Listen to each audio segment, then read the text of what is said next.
La première conférence panafricaine sur l'économie sociale et solidaire, ESS, tenue en Côte d'Ivoire les 5 et 6 mai 2022, vient de s'achever avec une meilleure compréhension de l'ESS.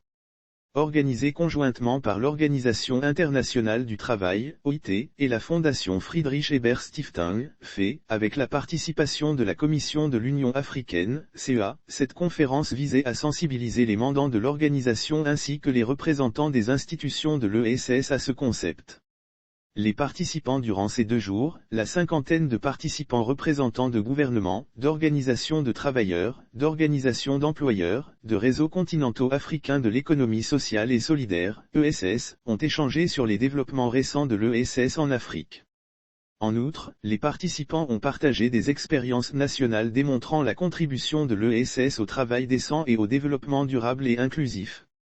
Les représentants de gouvernements, d'organisations de travailleurs, d'organisations d'employeurs, de réseaux continentaux africains de l'économie sociale et solidaire, ESS, intervenant au nom de la directrice générale adjointe et directrice régionale pour l'Afrique de l'OIT, Madame Cynthia Samuel Olonjuwon, le directeur adjoint, Monsieur Peter Van Rouage, a, pour sa part, parlé de grandes avancées sur le chemin du développement en Afrique avec l'ESS. Lire aussi OIT/projet Agridom, gouvernance de la migration de la main-d'œuvre. L'OIT veut promouvoir le travail décent, se concentrer sur l'économie sociale et solidaire est important pour l'Afrique puisque l'ESS est inflexiblement corrélé à l'économie informelle qui soutient près de 83% de l'emploi en Afrique, a affirmé Monsieur Peter Van Rouage. Propos des intervenants dans sa présentation du rapport de la Conférence internationale du travail, le travail décent et l'économie sociale et solidaire, Madame Simel Ezim, responsable de l'unité des coopératives à l'OIT, a noté que, la discussion générale sur le travail décent et l'économie sociale et solidaire qui aura lieu lors de la 110e Conférence internationale du travail est la première fois que le sujet sera discuté à un niveau aussi élevé aux Nations Unies. La Commission de l'Union africaine est prête et déterminée à faire le plaidoyer nécessaire pour la mise en œuvre de la stratégie sur l'économie sociale et solidaire. L'événement à Grand Bassam était également l'opportunité pour la CEA de présenter sa stratégie décennale, 2023 à 2033, sur l'économie sociale et solidaire accompagnée d'un plan de mise en œuvre à l'échelle du continent, visant à légitimer, soutenir et développer l'ESS dans les communautés économiques régionales, CER, et les États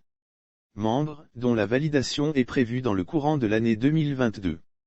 Lire aussi Côte d'Ivoire/création d'emplois verts, le deuxième pôle interrégional de haut niveau de formation du gain initié par le BIT sur les emplois verts ferme le rideau selon Monsieur Dossina Yio, directeur par intérim du développement économique, de l'intégration et du commerce à la Commission de l'Union africaine. La Commission de l'Union africaine est prête et déterminée à faire le plaidoyer nécessaire pour la mise en œuvre de la stratégie sur l'économie sociale et solidaire et son plan sur l'échelle du continent en collaboration avec tous les partenaires, notamment l'OIT, FE et les communautés économiques régionales. Pour sa part, le ministre de l'Emploi et de la Protection sociale de la Côte d'Ivoire, M. Adama Camara, a félicité l'initiative lors de la cérémonie d'ouverture. Plus de 20 pays, dont 5 États africains, ont adopté une législation sur l'économie sociale et solidaire.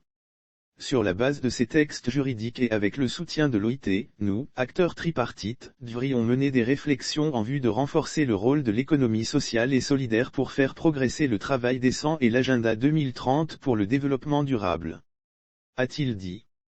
Lire aussi Côte d'Ivoire/impact de la transition écologique sur l'économie, le BIT initie une formation de haut niveau aux pays de l'Afrique francophone pour la FE. Les résultats de cette conférence sont à saluer surtout que son engagement s'est intensifié ces dernières années en raison de l'intérêt renouvelé de la Fondation pour l'économie informelle, où les organisations de l'ESS sont omniprésentes. Je suis très heureux que notre collaboration avec l'OIT a permis d'organiser cette conférence qui donne l'opportunité aux délégués de réfléchir sur une meilleure réalisation du grand potentiel de l'économie sociale et solidaire, a déclaré M. Félix Geordes, représentant résident de la FE en Côte d'Ivoire.